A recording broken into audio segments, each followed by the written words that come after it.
అందరికీ నమస్తే. నా పేరు గుండు రమణయ్య. మన ఛానల్ డ్రాయింగ్ టీచర్ రమణయ్య. దీంట్లో మన వీడియోలలో డ్రాయింగ్కు సంబంధించినటువంటి అనేక విషయాలు మనం తెలుసుకుందాం. డ్రాయింగ్కి సంబంధించినటువంటి మీరు ఏ విషయం పైన కూడా ప్రశ్నలు అడగాలనుకుంటే నా యొక్క ఛానల్లో కామెంట్ బాక్స్లో మీరు పెట్టండి. కామెంట్ చూసిన తర్వాత మీకు తప్పకుండా నేను రిప్లై ఇస్తాను. నాకు సమయం ఉన్నప్పుడు ఖచ్చితంగా మీకు రిప్లై ఇస్తాను. మీకు ఏ డౌట్స్ ఉన్నా కూడా మీరు ఇవ్వండి. అలాగే నా యొక్క ఛానల్ను సబ్స్క్రైబ్ చేసుకోకపోతే ఇప్పుడే సబ్స్క్రైబ్ చేసుకోండి. బెల్ ఐకాన్ నొక్కి పెట్టుకోండి. నేను ఏ వీడియో చేసినా కూడా మీకు వస్తుంది. మరి డ్రాయింగ్ సంబంధించినటువంటి అనేక విషయాలు మన వీడియోలలో తెలుసుకుందాం. గతంలో మనం వీడియోలలో డ్రాయింగ్కి సంబంధించినటువంటి వస్తువులు, పెన్సిల్కి సంబంధించిన గ్రేడ్స్,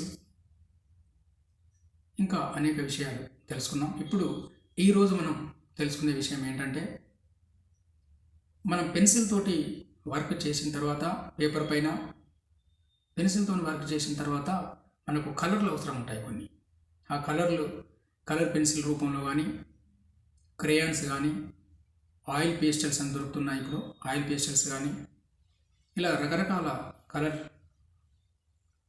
షేడ్స్లో మనకు దొరుకుతాయి. కలర్ షేడ్స్ దొరుకుతాయి. 6 కలర్స్ ఉంటాయి, 12 కలర్స్ ఉంటాయి, 24 కలర్స్ ఉంటాయి. అంటే మన దగ్గర ఉన్నటువంటి బడ్జెట్ను బట్టి మనము ఆ యొక్క పెన్సిల్స్ మనం కొనుక్కోవాలి. రకరకాల పెన్సిల్, అన్ని రకాల బడ్జెట్ ఉంటే అన్ని రకాల పెన్సిల్ కొని పెట్టుకుంటే చాలా బెటర్. ఎందుకంటే ఒక్కొక్క బొమ్మకి ఒక్కొక్క కలర్, కొన్ని డార్క్ ఉంటాయి, కొన్ని లైట్ ఉంటాయి. ఇలా ఉండడం వల్ల మనకు బ్రైట్నెస్ అనేది ఆ పిక్చర్లో మనకు కనబడుతుంది. మనం అనుకున్న విధంగా మనం ఆ పిక్చర్ని మనం ఎలివేట్ చేయొచ్చు. మరి పెన్సిల్ తోటి గీసిన తర్వాత బ్లాక్ పెన్నుతో కానీ, లేకపోతే బ్లాక్ స్కెచ్ పెన్తో కానీ మనము అవుట్లైన్స్ గీసేసుకొని లోపల మనం ఏ కలర్ అయితే వేయదలుచుకున్నామో ఆ colour light and dark shades లాగా మనం వేసుకోవాలి. వీటి ద్వారా క్రేయాన్స్ ద్వారా కానీ, ఆయిల్ పేస్టల్స్ కానీ, రకరకాల యాక్రిలిక్, ఇంకా రకరకాలు ఉంటాయి పెన్సిల్స్లో. దాంట్లో మనము మామూలుగా మన దగ్గరలో మనకు అందుబాటులో ఉన్నటువంటి బుక్ స్టాళ్ళల్లో మామూలుగా క్రేయాన్స్ ఉంటాయి, ఆయిల్ పేస్టల్స్ దొరుకుతాయి. అన్ని క్యామెల్ కంపెనీ ఉంటుంది, రకరకాల కంపెనీలు, క్లాస్మేట్ అని ఉంటుంది, ఇంకా రకరకాల కంపెనీలు ఉంటాయి. ఆ కంపెనీలకు సంబంధించినట్టు కొన్ని ఏమో డార్క్ ఉంటాయి, కొన్ని లైట్ ఉంటాయి. సరే, ఏది ఏమైనా కూడా మనము ఆ కలర్స్ పెన్సిల్స్ తీసుకొని, ఆ క్రేయాన్స్ తీసుకొని మనము కలర్ ఫిల్అప్ చేసుకోవాలి.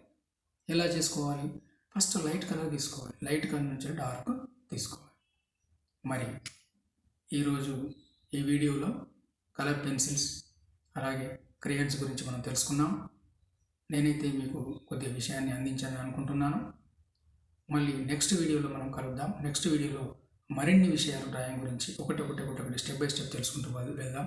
ఎందుకంటే మనం వీడియో చేస్తే చాలా లెంతీ అవుతాయి, ఎవరు చూడలేదు, బోర్ కొడుతుంది. కాబట్టి చిన్నగా అన్ని విషయాలు మీరు చెప్పడం జరుగుతుంది. మనం స్టెప్ బై స్టెప్ వెళ్ళిపోతూ ఉంటాం. అన్ని డ్రాయింగ్ అనేక విషయాలు మీరు తెలుసుకోవచ్చు. నా యొక్క ఛానల్లో పూర్తి వివరాలు డ్రాయింగ్ సంబంధించిన అనేక విషయాలు మీరు తెలుసుకునే అవకాశం ఉంటుంది. ఒకవేళ సబ్స్క్రైబ్ చేసుకోకపోతే ఇప్పుడే సబ్స్క్రైబ్ చేసుకోండి. ఓకే, మరి మరొక వీడియోలో